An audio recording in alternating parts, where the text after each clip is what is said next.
오늘도 귀한 자리에 오신 청년 여러분들 한 분 한 분 예수님의 이름으로 사랑하고 축복합니다. 하나님의 은혜로 하나님께서 부어주신 귀한 사랑으로 바자회 준비부터 그리고 행사 진행까지 긴 시간에 걸친 준비 기간과 긴 시간에 걸친 진행 시간 동안 바자회가 잘 진행됐습니다. 하나님께서 하셨습니다. 하나님께서 인도해 주셨습니다. 바자의 모든 과정 가운데 주님께서 항상 함께하여 주셨습니다.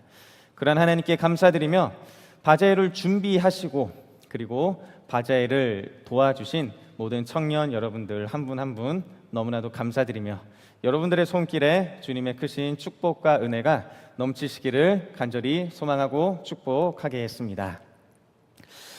여러분들 혹시 경각심이라는 단어 들어보셨습니까? 경각심. 아마 경각심이라는 단어는 여러분들께서 조금은 생소하실 수도 있을 것 같아서 제가 이 경각심이라는 단어의 의미를 찾아봤거든요. 이런 의미가 있더라고요. 정신을 차리고 주의 깊게 살피어 경계하는 마음. 정신을 차리고 주의 깊게 살피어 경계하는 마음, 이것이 바로 경각심이라는 단어의 뜻이라고 합니다. 내가 정신을 차리고 어떤 행동을 하든지 주의 깊게 살펴서 내가 행동하는 것을 의미하는데요. 이러한 경각심이 요 근래에 들어서 제가 많이 생각하게 되더라고요. 어떠한 사건이 있었습니다. 제가 이 경각심을 기억하게 된 이유가 제가 뒤처진다고 느꼈기 때문인데요. 어떤 거에 뒤처진다고 느꼈냐면 유행에 좀 뒤처지고 있구나라고 느껴서 제가 경각심이라는 단어를 계속 찾아봤는데 여러분들 혹시 제가 20대였던 2010년도에 여러분들이 지금 너무나도 흔히 쓰시는 스마트폰이 발전되기 시작했어요. 그 전까지는 3G 폰이라고 해가지고 제 손바닥보다 조금 더 작고요. 작은데 여기 위에는 네모난 정사각형 화면이 있고 여기 밑에는 저희가 직접 물리적으로 누른다고 하나요? 누르는 키보드가 이렇게 있는 2G 폰을 썼습니다. 2G 폰. 그러다가 2011년부터인가요? 그때 애플에서 아이폰이 나오기 시작하고 삼성에서는 갤럭시 시리즈가 막 나오기 시작했죠. 그래서 제가 맨 처음 썼던 스마트폰이 바로 갤럭시 S2였습니다. 갤럭시 S2. 그거를 열심히 썼는데 이 스마트폰이 발전하면서 덩달아서 같이 발전한 문화가 있어요. 그게 뭘까요, 여러분? 뭐가 발전했냐면 SNS가 동시에 막 발전하기 시작했습니다. 그 전까지 혹시 아실까요, 여러분? 세이클럽 아세요? 세이클럽? 이게 웃으시는 분들은 좀 연배가 있으신 분들이에요. 세이클럽 아니면은 싸이월드 아시죠? 싸이월드 있었고요. 그리고 버디버디라는 것도 있었습니다. 버디버디 모르실까요? 버디버디. 그런 것들을 저같이 나이 많은 아저씨들이 막 쓰고 있다가 이제 2010년도인가요? 2011년도인가요? 그점을 기준으로 해서 이제 기존에 썼던 것들이 다 사라지면서 페이스북이라든지 아니면 카카오톡이라든지 인스타그램 같은 것들이 막 발달하기 시작했습니다. 그때 발전하면서 그 안에 우리가 흔히 알고 있었던 밈이라는 것도 막 이제 생성되기 시작했죠. 그때부터 유행이 점점점 빠르게 커져 나가기 시작했습니다. 그런데 그때 당시의 유행이라고 하면은 정말 느리게 진행되었었던 유행이었어요. 예를 들면 어떠한 유행이 한번 빡 터지면은 그 유행이 오랫동안 유지됐습니다. 그런데 점점점 시간이 지나면서 그 유행의 주기가 길어졌을까요? 짧아졌을까요? 유행의 주기가 많이 짧아지기 시작했어요. 그래서 저는 이때 당시만 해도 나 그래도 좀 유행을 좀 잘 아는 놈이네. 내가 유행을 좀 따라가는 게 아니라 내가 유행을 이끌어가는 사람이 아닌가라고 생각할 만큼 저는 유행에 민감한 사람이었습니다. 그래서 제가 섬기는 초등학생 아이들이나 아니면 어린아이인 아이들한테 너 이거 혹시 어떤 건 줄 알아? 이게 요즘에 유행하는 뭐 그런 거야 라면서 제가 유행을 조금 이끌어가는 쪽에 속했다라고 생각했는데 이 유행이 점점점 변화되는 시간이 너무 빨라진 거예요.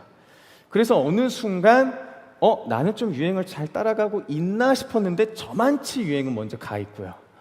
그리고 여러분들이 이야기하는 이야기를 들어도 무슨 말인지 전혀 알아들을 수 없는 상황에 이르게 됐습니다. 그러다가 제가 작년 말인가요? 올해 초인가요? 여러분들이 하는 이야기를 듣고 큰 충격을 하나 먹은 단어가 있어요. 여러분 혹시 이 단어 아십니까? 제가 말씀드려볼게요. 알잘딱깔센이라는 단어 아십니까? 아세요? 알잘딱깔센. 알잘딱깔센. 이게 뭐냐면 알아서 잘, 딱, 깔끔하고 센스 있게라는 의미래요. 네, 저는 이것을 여러분들을 통해서 처음 알게 됐고요. 전 처음에 여러분들이 무슨 새로운 외국어를 하는 줄 알았습니다.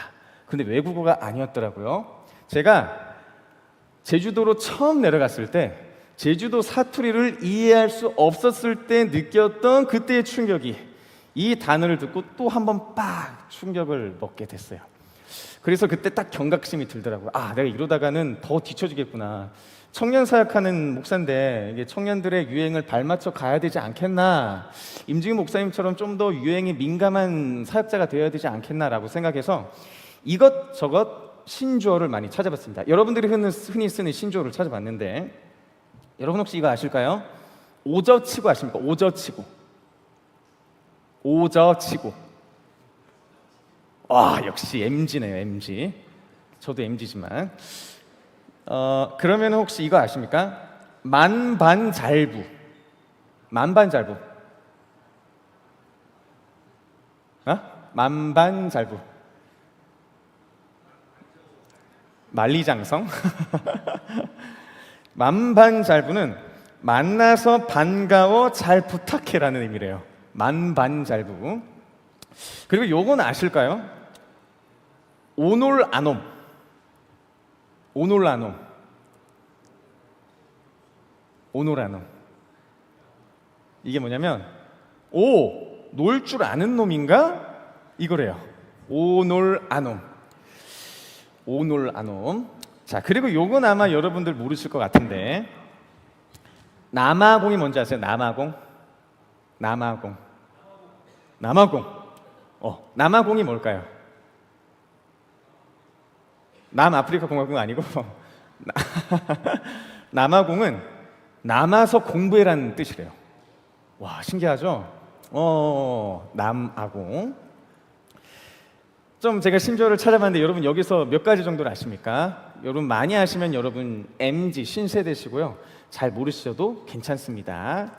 어쨌든 정말 많은 신조어들이 이렇게 하나 둘씩 생겨나고 있는데 저는 이렇게 신조어를 이해하지 못하는 제 모습을 보면서 이러다가는 안 되겠다. 청년들과 소통하기 위해서는 나라도 신조어를 좀 알아야겠구나라고 생각해서 이것저것 신조어를 알기 시작했고요. 그리고 이렇게 신조어를 알아가니까 이러한 경각심이 저에게 생기니까 저의 행동의 변화를 가져오더라고요. 유행을 포기했던 제가 다시 유행을 찾아보기 시작했고 인스타도 원래 잘 안 하다가 인스타도 하기 시작했고요. 그리고 유튜브도 계속 들어가면서 요즘의 유행은 무엇인가 계속해서 살펴보고 있습니다. 제가 이렇게 행동하는 것, 제가 여러분의 유행에 민감하게 된 것, 그 모두가 바로 제가 경각심을 느꼈기 때문인데요. 이 경각심이라고 할 때 이 경각심은 비단 유행에서만 포함되는 단어가 아닙니다. 이 경각심은 우리의 신앙에서도 꼭 필요한 모습이라고 생각합니다. 여기 계신 모든 청년 여러분들, 그리고 온라인으로 예배 드리시는 분들, 신앙의 경각심을 품어야 합니다. 그런데 노아 시대 사람들, 여러분 아시죠? 노아 시대 때 살던 사람들은 이러한 신앙의 경각심을 무시한 채 멋대로 살았던 것 같아요. 신앙의 경각심을 잃은 그들을 향해 노아는 이렇게 행동하는데요. 신앙의 경각심을 잃은 그들을 향해 노아는 이렇게 행동하십니다. 베드로후서 2장 5절 말씀. 베드로후서 2장 5절 말씀. 이 말씀 제가 한번 읽어볼게요. 옛 세상을 용서하지 아니하시고 오직 의를 전파하는 노아와 그 7 식구를 보존하시고 경건하지 아니한 자들의 세상에 홍수를 내리셨으며. 아멘. 이렇게 나와 있는데 창세기에는 나와 있지 않습니다. 하지만 베드로후서에는 노아가 어떻게 행동했는지 나와 있는데요. 옛 세상을 용서하지 아니하시고 오직 뭐를 전파했다? 노아가 오직 의를 전파했다라고 나와 있습니다. 의를 전파했다. 여기서 말하는 의는요, 하나님을 경외하며 그 뜻에 일치해 사는 경건한 삶이라고 합니다. 다시, 하나님을 경외하며 그 뜻에 일치해 사는 경건한 삶이라고 합니다. 노아는 의를 품은 사람이었습니다. 그리고 그 의를 자기만 갖고 있는 것이 아니라 자기 주변의 이웃들, 자기 주변에 있는 사람들에게 열심히 의를 전하며 살아가기 시작했죠. 그러나 이 의를 이웃들에게 전했는데 노아의 주변의 사람들은 그 의를 받아들였을까요? 받아들이지 못했을까요? 잘 받아들이지 못했습니다. 그들은 의를 받아들이지 않았습니다. 경건하게 살지도 않았고 하나님을 경외하지도 않았습니다. 그들은 신앙의 경각심을 잃은 채 하나님을 경외하지 못한 삶을 살아갔던 겁니다.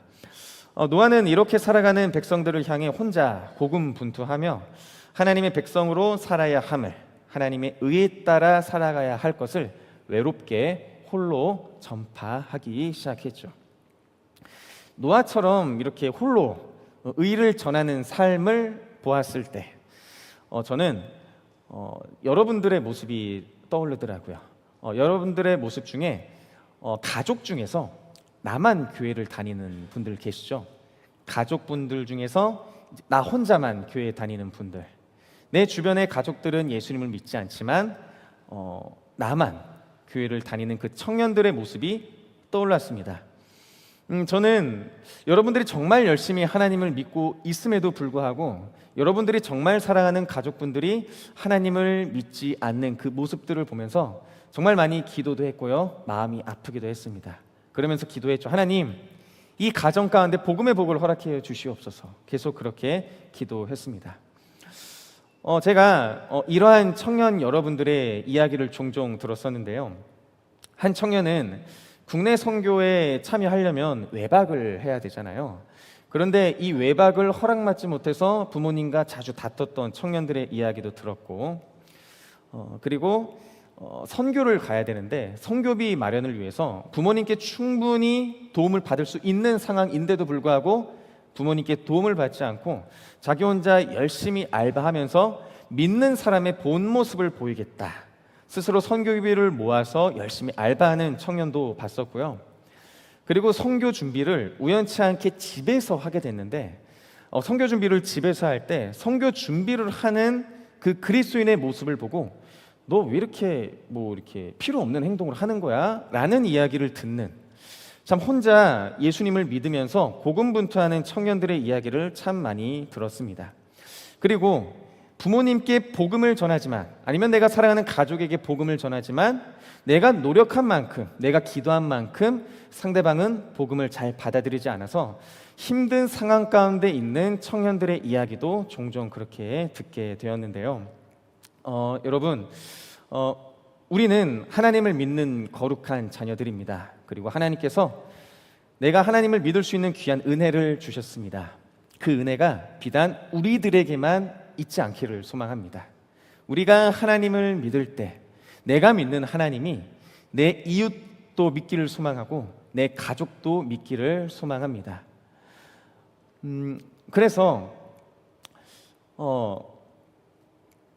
우리가 이렇게 기도해 줬으면 좋겠어요. 그런 분들에게, 하나님, 내 주변의 이웃 중에 내가 아는 그리스도인들 중에 혼자 교회를 다니는 청년이 있습니다.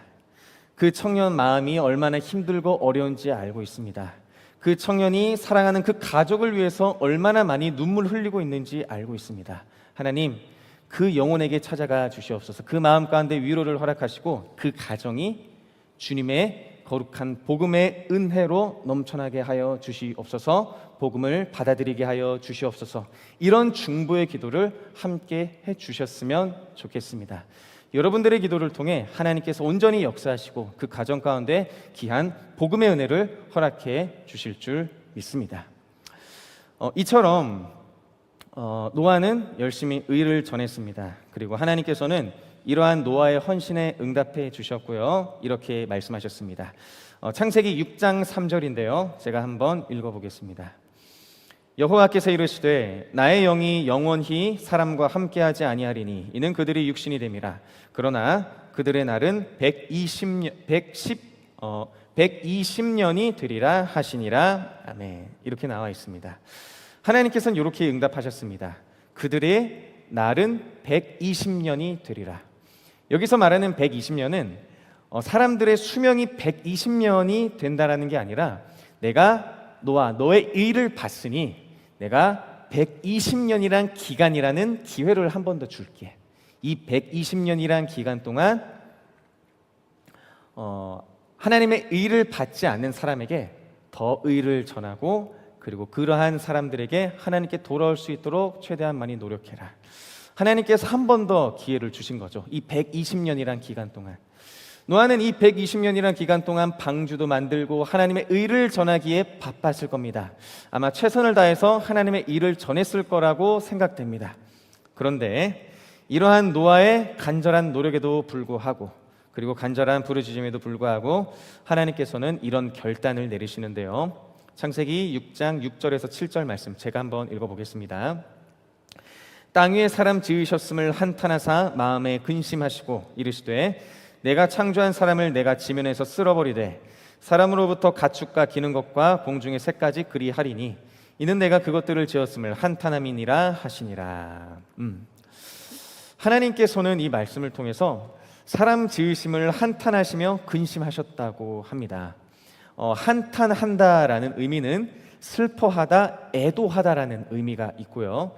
근심하시고라는 의미는 몸과 마음에 임하는 심한 고통을 의미한다고 합니다. 즉 하나님께서는 몸과 마음에서 전해지는 슬픔과 애통하는 마음으로 찢어지는 마음을 품으신 채 하나님 자신이 직접 창조하신 사람부터 시작해서 가축과 기는 것과 공중의 새까지 다 쓸어버리겠다라고 이렇게 말씀하신 거죠.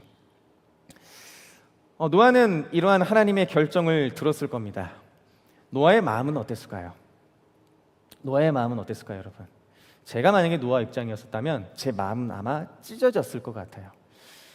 하나님의 의를 전하기 위해서는 상대방을 사랑하는 마음이 먼저 수반됩니다. 상대방을 사랑해야만 의를 전할 수 있고요. 상대방을 사랑해야만 복음을 전할 수 있습니다. 노아는 그 주변에 있는 많은 사람들을 사랑했습니다. 그런데 자기가 그토록 사랑하는 사람들을 심판하신다는 하나님의 말씀을 들은 노아의 마음은 아마 많이 찢어지고 많이 아파하지 않았을까 그렇게 생각합니다.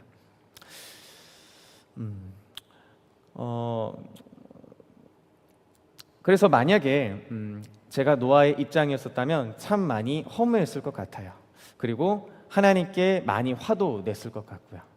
하나님, 저는 하나님께서 창조하신 그 사람들을, 하나님께서 사랑하신 사람들을, 하나님께서 나에게 주신 사랑을 품고 내가 그 사람들을 위해서 복음을 전했는데, 내가 그 사람들을 위해서 하나님의 의를 전하며 살았는데 하나님 어찌하여서 그들을 심판하신단 말입니까?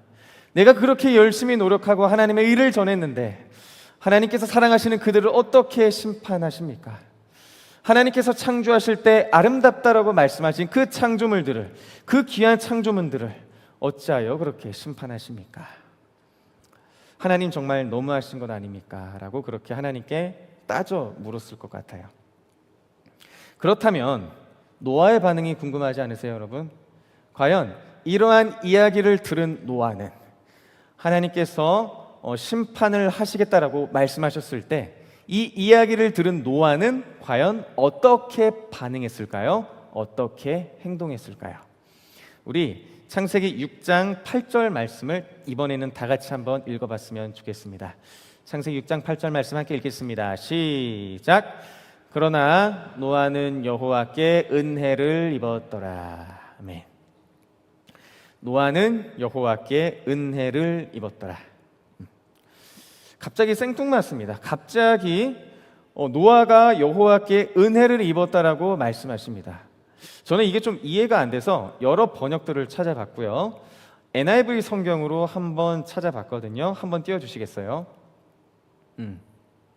네, 우리 요 말씀을 한번 읽어볼게요. 시작. But Noah found favor in the eyes of the Lord. 이게 무슨 뜻일까요, 여러분? 그러나 노아는 여호와의 눈에서 하나님의 뭐를 발견했다? 페이버가 바로 은혜입니다. 은혜. 노아는 여호와의 눈에서 하나님의 은혜를 발견하였다. 저는 오늘 여러분께 이것을 꼭 말씀드리고 싶었습니다. 여러분들, 좌절의 순간, 노아는 너무나도 많은 좌절의 순간들을 겪지 않았습니까? 그토록 의를 전했는데, 그토록 하나님을 전했는데 자기가 생각했던 것과는 다른 결과가 나타나면서 그의 마음은 많이 어려웠습니다. 그리고 좌절도 했겠죠. 그런데 이러한 상황은 노아가 하나님의 은혜를 발견할 수 있는 귀한 기회가 됐습니다. 노아는 계속해서 하나님을 바라봤습니다. 계속해서 하나님을 바라봤습니다. 하나님께서 의를 전하라 말씀하셨을 때 하나님의 의를 전하면서 하나님을 바라봤고요. 방주를 지으면서도 하나님을 계속해서 바라봤고요. 하나님께서 심판한다 말씀하셨을 때도 그 삶 속에서 좌절과 어려움이 그에게 다가옴에도 불구하고 그는 계속해서 하나님을 바라봤습니다. 그리고 하나님을 바라보고 자신이 바라본 그 하나님의 눈에서 은혜를 발견하게 됩니다. 여러분, 좌절과 절망의 상황 속에서 우리는 어떻게 해야 할까요? 우리는 어떻게 행동해야 될까요? 그리스도인으로서 요구되는 모습이 어떠한 모습일까요? 바로 하나님을 바라보는 것입니다. 바로 하나님을 바라보는 것입니다. 노아와 달리 하나님의 은혜를 발견하지 못한 사람들은 하나님을 바라보지 못하고 계속해서 세상의 것들을 바라봤습니다. 그래서 그들은 타락하기 시작했죠. 하나님만 바라보는 노아를 향해서 하나님을 바라보지 못하는 그 사람들은 노아를 향해서 정죄했을 겁니다. 노아를 향해서 너 지금 뭐 하는 짓이냐? 지금 이 세상에 이렇게 살기 좋은데 왜 하나님을 믿어? 하나님 믿지 말고 네가 원하는 대로 살아봐. 하나님 믿지 말고 네가 살고 싶은 대로 살고 너가 생각하는 대로 생각하고 네가 살고 싶은 대로 그냥 재밌게 살면 되지 왜 굳이 하나님을 바라보면서 그렇게 피곤하게 살아? 이러한 얘기를 노아는 분명히 들었을 거예요. 그러한 얘기를 들었을 때 노아는 어땠을까요? 아까 여러분들께 계속 말씀드렸던 것처럼 주변 사람들의 그러한 말에 아랑곳하지 않고 계속해서 하나님을 바라보았습니다. 비록 노아의 행동이, 노아의 모습이 사람들이 보기에 어리석게 보일지라도 아무리 정의를 외쳐도 변하지 않는 사람들을 보며 좌절하더라도 하나님의 심판이 임박했더라도 끝까지 하나님을 바라보았고 하나님께서는 자신이 바라본 하나님의 눈에서 은혜를 발견하도록 은혜를 허락해 주셨습니다. 여러분, 여기 계신 여러분, 여러분들의 삶 속에서 언제나 하나님을 바라보고 하나님의 은혜를 발견하시기를 소망합니다. 복음을 전하는 일에 큰 진전이 없어 보일지라도 내가 사랑하는 사람에게 복음을 전하지만 그 복음이 잘 받아들여지지 않는 모습이 보여도 내가 그 사람을 위해서 열심히 기도하고 그리고 남몰래 눈물도 흘리고 뒤돌아서서 눈물도 흘리는 어려운 마음을 품고 있음에도 불구하고 그러한 마음을 품더라도 우리 끝까지 하나님을 바라보시기를 소망합니다. 내가 하나님을 바라보는 것으로 인해서 다른 사람들이 손가락질하고 욕해도 내가 하나님을 바라보는 것 때문에 다른 사람들이 여러분을 미워하고 정죄하더라도 여러분 하나님을 바라보시길 소망합니다. 그리고 우리가 바라본 하나님의 눈에서 구원의 은혜를 발견하는 여러분들의 삶이 되시길 간절히 소망합니다. 여러분들께 주어진 그 은혜는 비단 여러분들에게만 주어진 은혜는 아닙니다. 여러분들 주변의 이웃에게도 내려주신 동일한 하나님의 은혜임을 믿습니다. 혹시나 가정 가운데 혼자 예수님을 믿어서 어려움이 있으신 분들 계십니까? 걱정 마십시오. 하나님께서 응답해 주실 것입니다. 여러분들이 흘린 그 눈물 가운데 하나님께서 응답하셔서 내가 사랑하는 사람이 예수님을 믿지 않더라도 언젠가는 그 복음을 믿게 되는 영광의 날이 올 줄 저는 그렇게 믿습니다. 여러분, 좌절과 어려움의 순간 속에서도, 희망이 없어 보이는 그 순간 속에서도 하나님을 바라보시길 소망합니다. 하나님을 바라보시며 하나님의 눈을 통해 여러분에게 넉넉히 부어주시는 하나님의 은혜를 발견하는 여러분들의 귀한 삶 되시길 예수님의 이름으로 간절히 소망하고 축복합니다.